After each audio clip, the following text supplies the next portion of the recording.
আসসালামু আলাইকুম। চলেন এই প্রশ্নটা সলভ করি। জৈনক ভদ্রলোক সর্বোচ্চ 100 টাকা ব্যয় করে কিছু সংখ্যক কলম ও পেন্সিল কিনতে চান। বুঝছি, এই ফকিরের কাছে সর্বোচ্চ 100 টাকা আছে। ঠিক আছে, এর বেশি ইনি খরচ করতে পারবেন না। প্রতি কলম ও পেন্সিলের ক্রয় মূল্য যথাক্রমে 12 টাকা আর হচ্ছে 8 টাকা। বুঝলাম, তিনি অন্তত একটি কলম কিনবেন, কিন্তু 8টির অধিক পেন্সিল কিনবেন না। অন্তত একটি, অন্তত মানে কি, কমপক্ষে একটা কিনবেন। বেশি কলম কিনলে কোনো সমস্যা নাই। ঠিক আছে, আর 8টির অধিক পেন্সিল কিনবেন না। বুঝলেন? 8টার বেশি কিনতে পারবে না পেন্সিল। পেন্সিলের কি দাম বেশি নাকি? ও, পেন্সিলের দাম কম, কিন্তু 8টির বেশি কিনতে পারবেন না। ওই ভদ্রলোক কোন প্রকারের কতগুলি জিনিস কিনলে একত্রে সর্বাধিক সংখ্যক জিনিস কিনতে পারবেন? দেখছেন, আমাদের কাছে কি জানতে চাইছে? যে কোন প্রকারের জিনিস কতটা কিনবে, মানে কতটা পেন্সিল কিনবে, কতটা কলম কিনবে। আবার বলছে সর্বাধিক কিনতে পারবে, তার মানে আমাদের সর্বাধিক হবে কি, অভিষ্ট লক্ষ্য, মানে অভিষ্ট ফাংশন। ঠিক আছে, চলেন সলভ করে ফেলি। দড়ি, কিতা ধরতাম যে তিনি কলম কিনবেন এক্সটি, পেন্সিল কিনবেন ওয়াইটি। এখন হচ্ছে অভিষ্ট ফাংশন। অভিষ্ট ফাংশনে কি বলছে যে সর্বাধিক কতগুলা জিনিস কিনতে পারবেন। ঠিক আছে, সর্বাধিক কতগুলা জিনিস কিনতে পারবেন, তাহলে আমাদের কাছে জিনিস কয়টা আছে? এখানে এক্সটি আর এখানে ওয়াইটি। অভিষ্ট function z equal to x plus Y.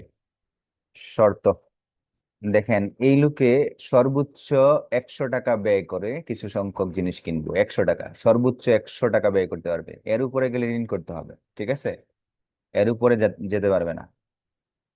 তাহলে কলমের দাম কত? প্রতিটি কলমের দাম হচ্ছে 12 টাকা, তাহলে এক্সটির হচ্ছে 12, 12 এক্স। আর পেন্সিল হচ্ছে কত? 8 ওয়াই। তো এই জিনিসটা কি হবে না, এই জিনিসটা 100 থেকে কম হবে অথবা 100 সমান হবে। আরেকটা কথা বলছে যে এই একটি কলম, অন্তত একটি কলম, তার মানে কি একটা কিনবে অথবা তার চেয়ে বেশি কিনতে পারবে। তাহলে কলমের সংখ্যাটা একের বেশি হবে অথবা একের সমান হবে।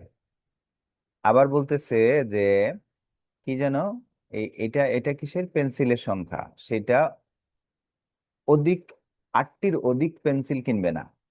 তার মানে এইটা 8-এর চাইতে কম হবে অথবা আহ তার সমান হবে। এখন অসমতাগুলোকে সমতা আকারে লিখে পাই। সমীকরণগুলোর লেখচিত্র অঙ্কন করি এবং সম্ভাব্য সমাধান অঞ্চল নির্বাচন করি। এখন স্কেলিং করে ফেলি। স্কেলটা কেন আমি এরকম ধরতেছি একটু পরে আমরা বুঝবো। স্কেল, এক একক সমান হচ্ছে 3 ছোট বর্গ ঘর। এক্স অক্ষ ওয়াই অক্ষ নির্ধারণ করে ফেলি। এক্স অক্ষ, এইটা দিয়ে দিলাম আমরা এক্স অক্ষ, আর এইটা দিয়ে দিলাম আমরা ওয়াই অক্ষ। এটা হচ্ছে এক্স পজিটিভ মূল বিন্দু, এক্স নেগেটিভ। এটা ওয়াই পজিটিভ, এটা হচ্ছে ওয়াই নেগেটিভ। এখন আমরা এই সরল রেখাটা আঁকবো। তো এক্স অক্ষের উপর একটা বিন্দু নেই, এক্স অক্ষের উপরে যদি বিন্দু নেই তাইলে কি হয়? এক্স অক্ষের উপরে বিন্দু নিলে এই ওয়াই 0 হয়ে যায়। তার মানে 12x ইকুয়াল টু হচ্ছে 100। 12x ইকুয়াল টু 100, তার মানে এক্স ইকুয়াল টু হচ্ছে 100/12।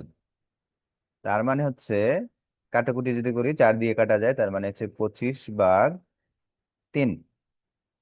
এখন আমি বলি যে আপনাদের এখানে আমি কেন 3 ধরলাম, এক একক সমান কেন 3 ছোট বর্গঘর ধরলাম? দেখেন, যদি এক একক সমান হয় 3 ছোট বর্গঘর, তাহলে এই 25/3 সমান কত গড় হবে? 3 দিয়ে গুণ দিয়ে দিতে হবে, এতগুলা গড় হবে, তার মানে এটা এটা কাটা গেলে কত? 25 গড়। 25 গড়। তাহলে আমরা এক্স অক্ষ বরাবর এখন 25 গড় নিয়ে নেই। 5, 10, 15, 20, 25। তার মানে এটা হচ্ছে একটা পয়েন্ট, এক্স অক্ষের উপর একটা পয়েন্ট। এখন একইভাবে আমরা যদি ওয়াই অক্ষের উপরে বিন্দু নেই, তাইলে ওয়াই অক্ষের উপরে কে জিরো? X zero. তার মানে 8y ইকুয়াল টু হচ্ছে 100। তাহলে 8y ইকুয়াল টু যেহেতু 100, তার মানে হচ্ছে ওয়াই ইকুয়াল টু হচ্ছে কি 100/8। তার মানে হচ্ছে 25/2। এখন যদি আমরা 3 দিয়ে গুণ দিয়ে দিই, কেন 3 দিয়ে গুণ দিয়ে দিব? কারণ 1 একক সমান হচ্ছে 3 গড়। তাহলে 25/2 হচ্ছে এত গড়। এখন আমরা যদি কাটাকুটিতে যাই না, তার মানে 75/2। 75/2 মানে হচ্ছে 37.5। তো এখন আমরা 37.5 বসায় ফেলাই। 5, 10, 15, 20, 25, 30, 35, 36, 37। এই জায়গাটা হচ্ছে গিয়ে আমাদের 37.5। এখন আমরা এই দুইটা পয়েন্ট যোগ করে ফেলি, এই পয়েন্ট আর এই পয়েন্ট। একই সাথে আমরা এখন এই শর্তটা প্রয়োগ করে দিই। দেখেন, আমরা যদি মূল বিন্দুটা এখানে বসাই দিই, তাহলে x0 y0, তার মানে এই অংশটা জিরো। জিরো 100 থেকে ছোট, তার মানে কোন দিকে আসতেছে? এই দিকে আসতেছে, মূল বিন্দুর দিকে। সে মূল বিন্দুর দিকে আসতেছে। এখন আমরা এইটা আঁকবো। তাহলে x=1, এটা কি? এক্স অক্ষের উপর লম্ব একটা সরল রেখা। তাহলে আমরা যেহেতু 1 একক সমান 3 গড়, তাহলে 3 গড় সামনে যেতে হবে। তাহলে 3 গড় সামনে যদি যাই আমরা, 1, 2, 3, 1, 2, 3। এখন একই সাথে আমরা কি করে ফেলি, এই শর্তটা প্রয়োগ করে দেই। শর্ত কি বলতেছে? আমরা যদি মূল বিন্দুর দিকে দেই, x0 বসায় দেই, তাহলে 1-এর চাইতে 0 বড় হচ্ছে না।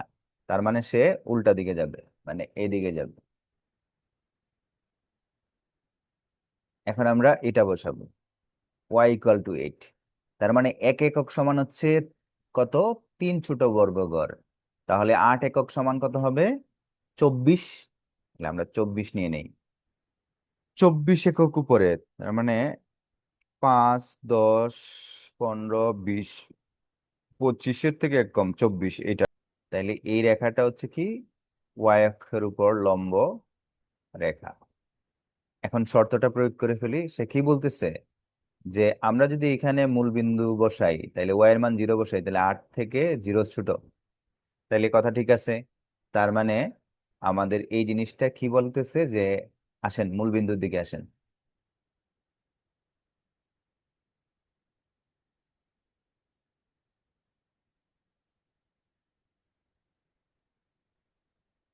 আচ্ছা, এখন আমরা সম্ভাব্য সমাধান অঞ্চলটা নির্ণয় করে ফেলি, ঠিক আছে?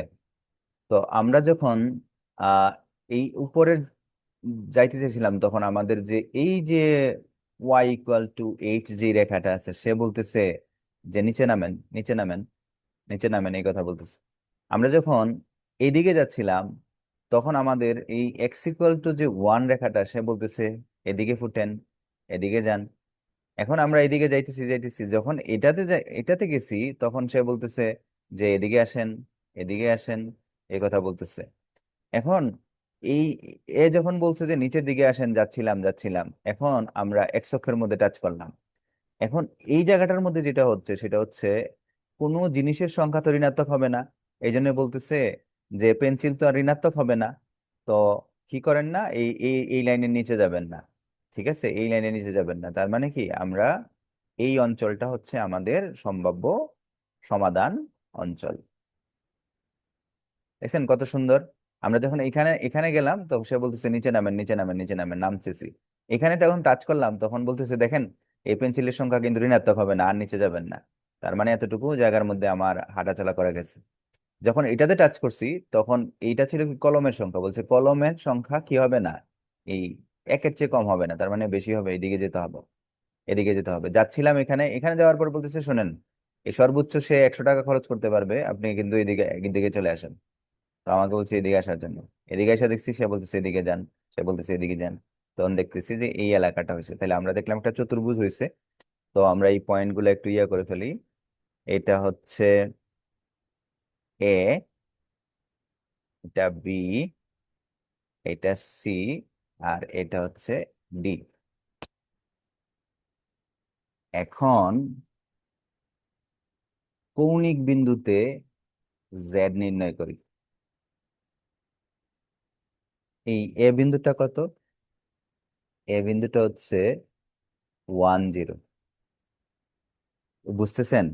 মানে আমরা কি এক একক সমান 3 ছোট ঘর ধরছি না, তার মানে 3টা ছোট ঘর সমান 1 একক, 10। ঠিক আছে, তাহলে কি আসতেছে জেড এর ভ্যালু? সেটা হচ্ছে 1 + 0 হচ্ছে 1।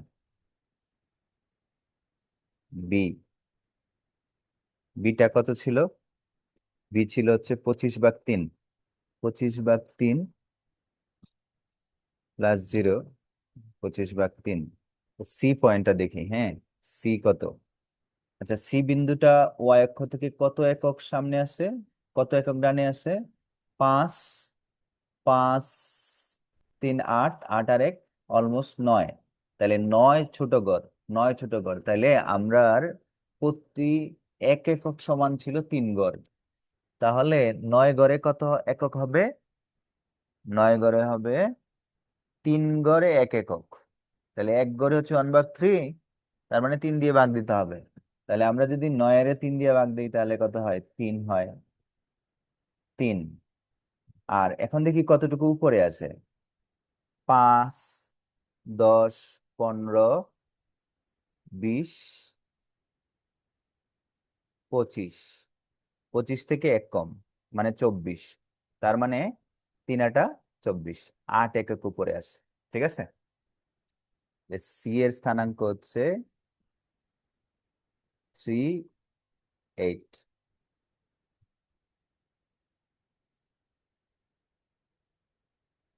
ডি বিন্দুর স্থানাঙ্ক কত? ডি বিন্দুতে এই জায়গাটার মধ্যে আছে, ঠিক আছে, 1 আর হচ্ছে 8।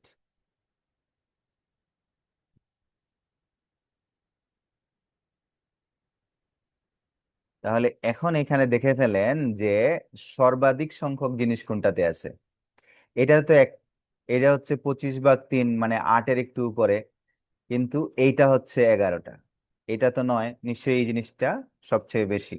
তাহলে যেহেতু সবচেয়ে বেশি, তাহলে আমরা বুঝে গেলাম যে কলমের সংখ্যা কত হবে? 3টা, কলম 3টা, আর ইয়া হচ্ছে পেন্সিল 8টা কিনবে।